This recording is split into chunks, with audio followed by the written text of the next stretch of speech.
Welcome to Get Your FRQ On. This question is from 2009. It's question 6, and it is not calculator active.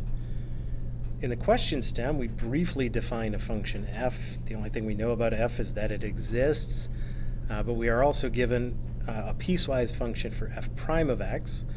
On the interval from -4 to 0, f prime of x is given by a function g of x, which is just a semicircle.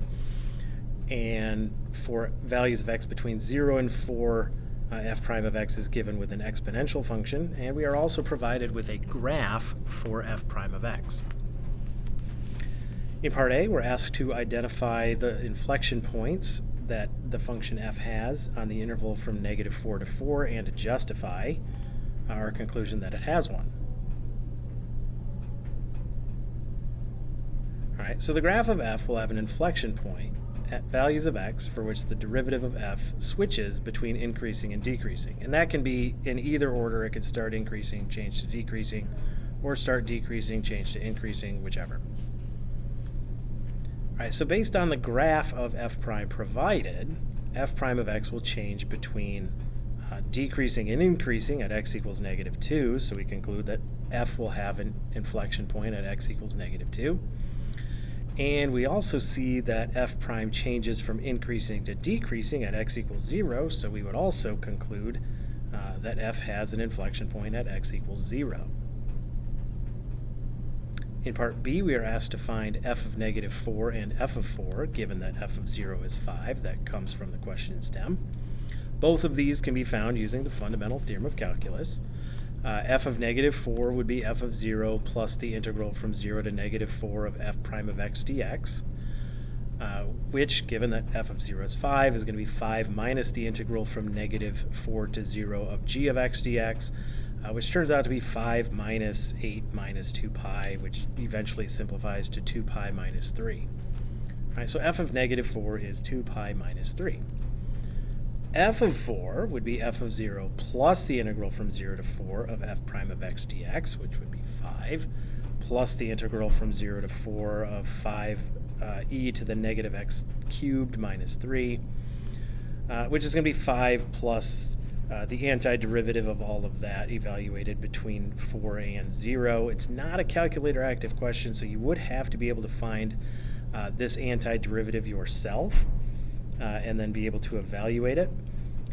So f of 4 is going to be 5 plus -15 e to the -4 minus 12 plus 15, which turns out to be 8 minus 15 e to the -4.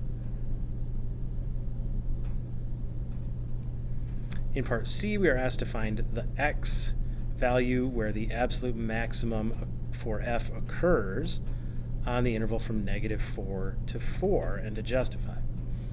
All right, so because we're looking for an absolute maximum on a closed interval, we do need to check the endpoints, -4 and 4.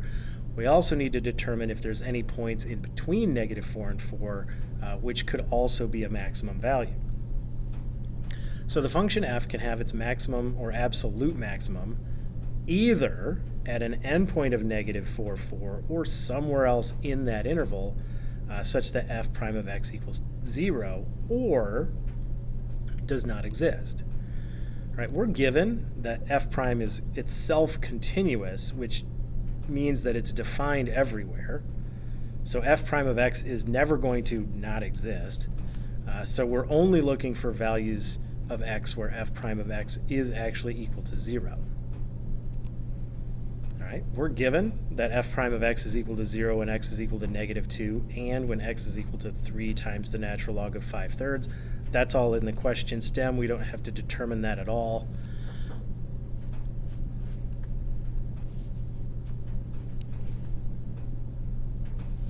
Except at x equals -2, f prime of x is positive for all x, for x between -4 and this 3 natural log of 5/3.